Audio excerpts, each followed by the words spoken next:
अब ये शास्त्र अनुकूल ज्ञान प्रारंभ हुआ है, तो पुण्यात्माओं इसका लाभ उठाओ। और आपका परम कर्तव्य बनता है, आपके संपर्क में कोई भाई है, बहन है, कोई रिलेटिव है, आपका मित्र है, सखी सहेली है, उन सब से कोशिश करो इस ज्ञान को समझाने की। और किसी के साथ जोर जबरदस्ती नहीं करनी चाहिए।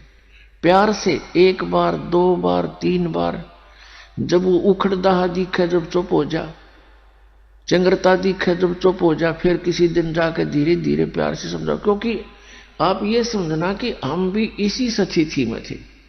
इस ज्ञान को प्रथम बार जब सुनते हैं एकदम हमें उलट पुलट सा लगता है और कति स्वीकार करने जी नहीं करता। एक भक्त ने जब ये प्रथम बार ज्ञान सुना, किसी भगत के यहां हम सत्संग कर रहे थे, गांव गांव में, नगर नगर में जाते थे, तो वो उसका मित्र आया हुआ था, सह परिवार।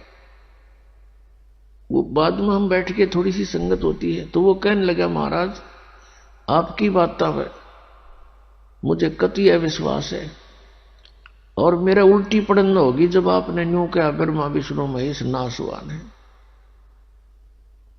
और फिर वही भगत है अब औरों को बताता फिरता है कि वे सचमुच अज्ञान अंधेरे में भटक रहे थे।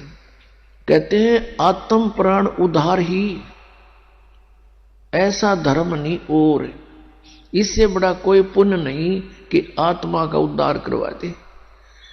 एक मंत्री है, मुख्यमंत्री है, या कोई सेठ धनी व्यक्ति है, वो अपने मित्र को, रिलेटिव को क्या दे सकता है? 10-20 हजार रुपए दे देगा, कोई एक नौकरी लगवा देगा, या कोई ऐसा कोई कॉन्ट्रैक्ट दिवा देगा जिससे पेटे तक का काम होगा उसका, इस जन्म के एक रोजगार तक सीमित है।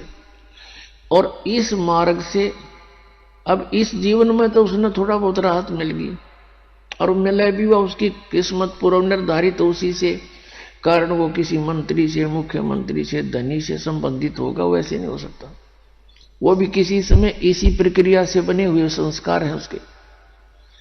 तो अगले जन्म में वो गधा बन गया, सूअर बन गया, बता कौन फैसिलिटी देगा उसने? तो ये जो मंत्र है, ये जो भक्ति विधि है, इससे उस प्राणी के आगे ये जन्म मृत्यु का रोग कटेगा। और यदि किसी कारण से पैर भी फिसल